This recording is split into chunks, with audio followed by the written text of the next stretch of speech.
So the Koch brothers have their convention where a couple hundred billionaires and multimillionaires get together out in Palm Springs and California and decide, and a couple of Republican candidates came and an ABC reporter, I think Jonathan Karl was his name, moderated this discussion between three or four of these Republican candidates who are pitching themselves, basically falling down on their faces and saying, please give me money, please give me money. I want to be president. This is not not the way a democracy should work. This is how a democracy gets corrupted.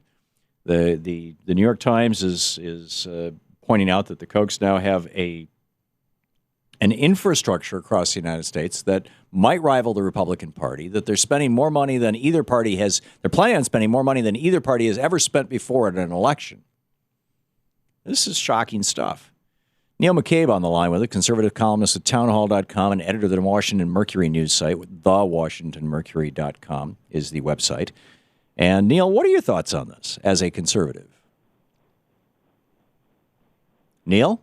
Yeah, I put him on the air. Does Neil hear me? Neil, Hello? maybe. Hey, yeah. Tom? Yeah, Hi. okay. We'll take your Skype audio. Hey, Neil. So what's up? It should come as no surprise, Tom, that I'm in favor of shocking things. I think that throughout the history of this country, the history of the world, you have decentralized and centralized forces. For a long time, politics was centralized in the Democratic and Republican Party, and it's time to break that up. And what you're seeing is people are being frustrated. Republicans are not conservatives. Democrats are not progressives.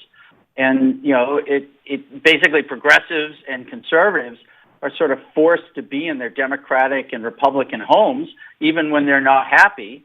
Now, as campaign finance laws are being liberated, people are free to now sort of break out and run their own game.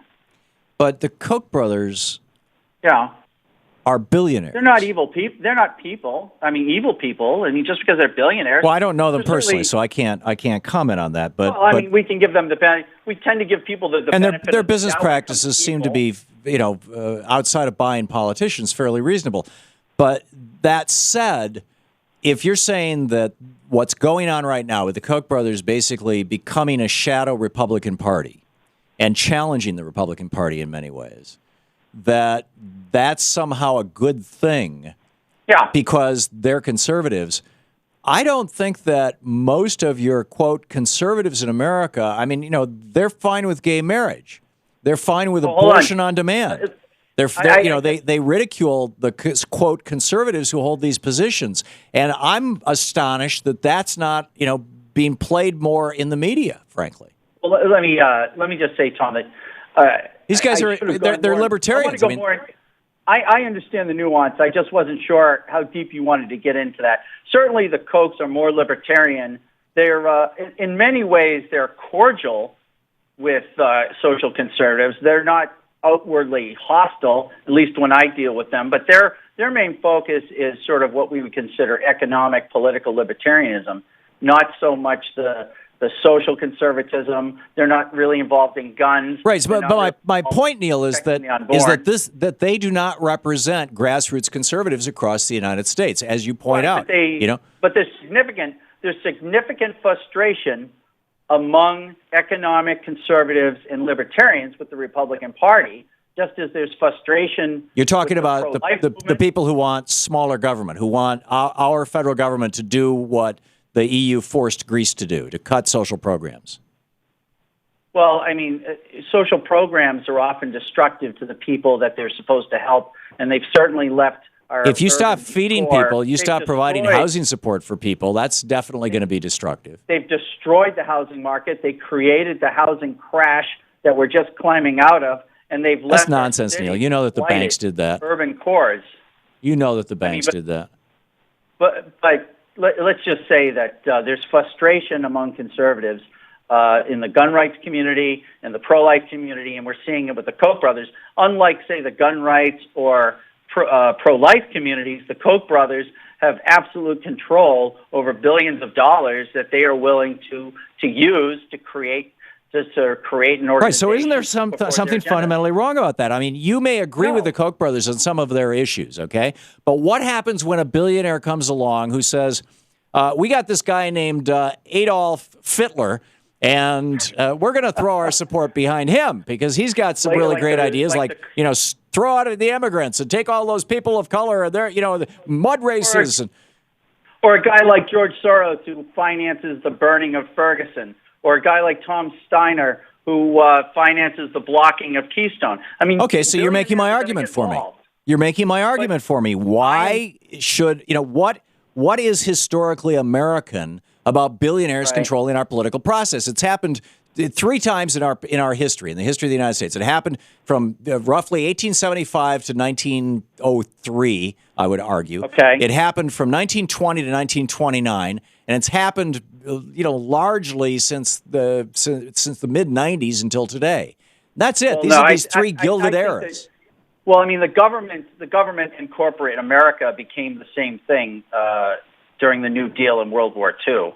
But no, it was a very different thing. Actually, corporate America hated what FDR was doing. He was hiring people, putting them to work, which was raising wages. A lot of corporate America loved it, and they loved the tariffs, and they loved the subsidies. The tariffs had been there since the George Washington administration, and so had the subsidies, Neil.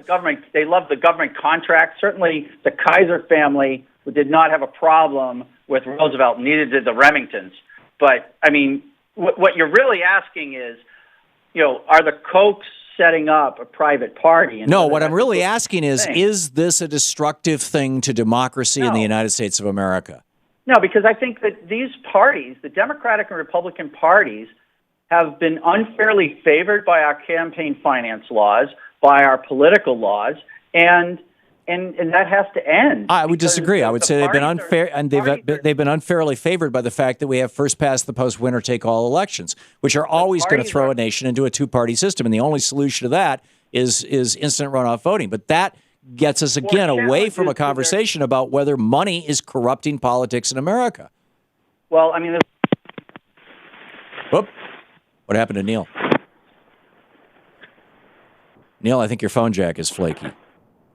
Because I can't hear you. And I don't know if you can hear me. So I'm going to put you on hold, and you can talk to Danielle, and maybe you can figure it out. But anyway, I think, we've heard enough of what Neil had to say to get the idea. I think it's a very interesting notion, though, that what the Koch brothers are doing, even if it's being kind of essentially sold to us as, well, this is dissent within the Republican Party, and this is a faction within the Republican Party. Neil is back? Oh, there it is. It's at the very bottom. Okay. I'll try it again. Neil? I think that you and many progressives listening would say that the Democratic Party has not been responsive to their goals. You're right. And the Democratic Party is deciding who the governor and the congressman and the senator and how these elections are going. And that's why progressives are starting these rival groups. Frankly, I think the supporters of Elizabeth Warren are going to find themselves very frustrated having to deal inside a Democratic structure that entertains them and takes their money, but is not going to pursue the Warren agenda. I don't disagree, and that's why I'm saying money is corrupting our politics. Somebody like Elizabeth Warren should be able to run and win based on her ideas and her charisma, for lack of a better word, her ability to communicate with people, rather than who's supporting her.